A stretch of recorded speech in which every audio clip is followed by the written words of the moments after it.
boys and girls, welcome to my channel. I'm ForClassic and welcome to BenchART. So for today we have in here Journey. So this game was developed by a game company called That Game Company, and it was ported for the PC by the developer team called Inline Assembly, which I'm not really aware of their developments, honestly.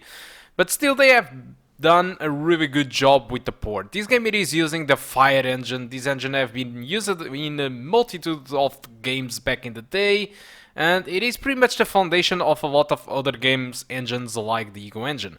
So for today, you will see in this video me running the game at 1080p maximum settings with an absurd amount of MSAA, which is 8 times MSAA. This is the maximum you can go in this game, and that's pretty much about it. So the requirements of this game aren't really that demanding, if you ask me. You just need pretty much an FX CPU, 4 gigs of RAM, 2 gigs of VRAM, and a mere GTX 550. So it's not really a big deal, but although it does require AVX to run, so if you have a Fan 2 CPU you won't be able to run this game. You need something like an FX CPU at least. And like the usual, I tried the game with a multitude of different resolutions. With 4K, if you go with the high settings and FXAA, you can expect an experience above 60 frames per second, which is pretty good. At 1440p, if you go with the ultra settings, which is the maximum, and if you use 2 times MSAA, you get an experience above 60 frames per second. And for 1080p, if you go with the absolutely maximum with 8 times MSAA, you get again an experience above 60 frames per second.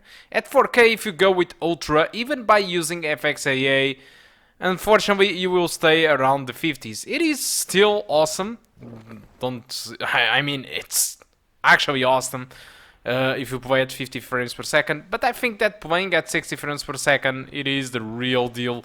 So jumping down from Ultra to High, there is not really a visual impact in the game. Honestly, I didn't notice any difference at all. Probably, and of course they are there, but if I don't compare with a screenshot side by side, I won't possibly notice. So we can clearly say that you can play Journey at 4K with the GTX, I mean 650 Super at the high settings. So amazing stuff. Yes, this game, it is pretty much from the PS3 era, but it was remastered for the PS4, where they included a lot of stuff into the game, graphics-wise, and the PC actually benefit from those improvements, which makes the game obviously much more demanding and visually much more beautiful than it was on the PS3 back in the day. And it is not only resolution, it is really the shadow quality, the dune quality,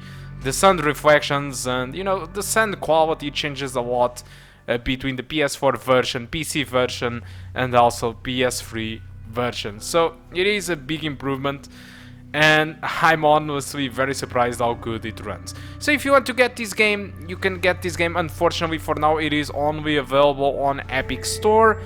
You can buy it for $14.99. I think it's an excellent price, keeping in mind that this game received a lot of prizes. And if you are more into walking simulators like this one, these Zen walking simulators, I think it's a very good price. Actually, when Epic Store does sales of their games, they really drop their prices a lot. So you might be able to get Journey for something like €7 an hour for €5. So yeah, or probably even less, I don't know. What I know is at a sale you can get this game very, very cheap.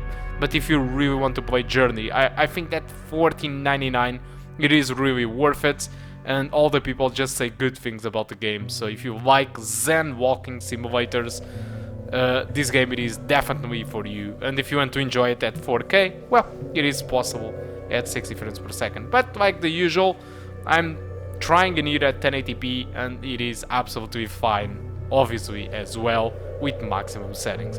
So guys, that's all that I want to talk about Journey. Hope you keep enjoying the rest of the video, and I do hope to see you soon. Goodbye.